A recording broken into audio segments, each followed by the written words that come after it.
গুলি করবে না, কিন্তু দুর্ভাগ্য শহীদ শাসকের নির্দেশে পুলিশ পরপর 3টি গুলি করে তাকে শেষ করে। আল্লাহ তাআলার দরবারে দোয়া করি আল্লাহ তাকে এবং তাদের এই দাবি আদায় জনগণকে মুক্তি দেওয়ার জন্য এই সংগ্রামে যারাই জীবন দিয়েছে আল্লাহ তাদেরকে শহীদ হিসাবে কবুল করুন। তাদের পরিবারকে আল্লাহ তাআলা উত্তম ধৈর্য ধারণের তৌফিক দান করুন। যারা আহত হয়েছে কষ্ট হয়েছে আল্লাহ তাআলা তাদের প্রশান্তের হাত বুলিয়ে দিন এবং সেই সাথে তাদেরকে সুস্থতার পূর্ণ নিয়ামত আল্লাহ তাআলা দান করুন। পরিশেষে যারা রাস্তায় নেমেছিলেন বুক পেতে তাদের বীরত্বগাথার জন্য তাদের প্রতি গভীর কৃতজ্ঞতা জানাচ্ছি, অভিনন্দন জানাচ্ছি। নেতৃত্বের এই গৌরব আমাদের সন্তানদের শুধু নয়, আমাদের, কারণ তারা তো আমাদেরই সন্তান। আমার জন্য সন্তান যখন কোন কৃতিত্ব গৌরব বয়ে আনে তাকে তো এর সিংহভাগের অংশীদার হয় সেই বাবা মা। অতএব আমরা তাদের অভিভাবক হিসাবে আমরা করে বলি আল্লাহ তাআলার দরবারে দোয়া করি আল্লাহ তাআলা যুগে যুগে প্রতিদিন যেন এই জাতির মধ্যে এই ধরনের বীর সন্তান পয়দা করে যারা জাতির পাহারাদার হিসেবে কাজ করবে। আমার সম্মানিত ভাইয়েরা, আমি যে মাঠটিতে আজকে দাঁড়িয়ে কথা বলছি এই মাঠটি যশোর শহরের একটা পুরাতন মাঠ। যশোর জেলাটি ব্রিটিশ আমল থেকে একটা পুরাতন জেলা। এটাকে কেন্দ্র করে দক্ষিণবঙ্গের এই অংশটা ছিল প্রশাসনিক এই জেলার আওতায়।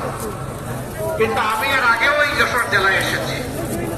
এখানে যখন এই শহরে ঢুকে আমার যেন মনে হয় নূহ আলাইহিস সালামের বন্যার পানি এখানে এসে লেগেছিল কিনা। এই শহরটাকে কেন্দ্র করে একটা নগর গড়ে ওঠা পড়েছে। এটা নাগরিক সমাজের একটা প্রাণ কেন্দ্রে পরিণত হওয়া প্রয়োজন। মানুষ যখন আল্লাহকে ভয় করে না তখন ক্ষমতাতে বসার আগে মানুষের পা ধরে চুমকায়, আর ক্ষমতাতে বসে গেলে মানুষকে ভুলে নেয়। তখন নিয়ন্ত্রণের 5 বছর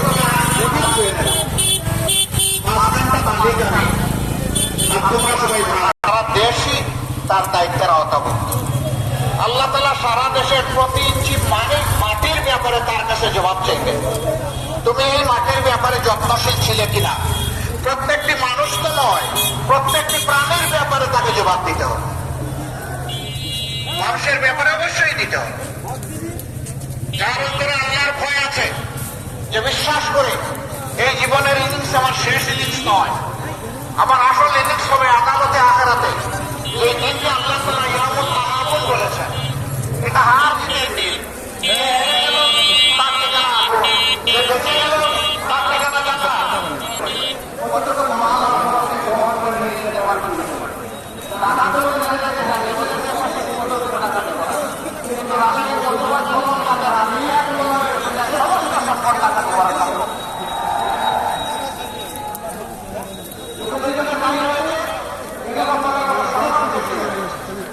लोग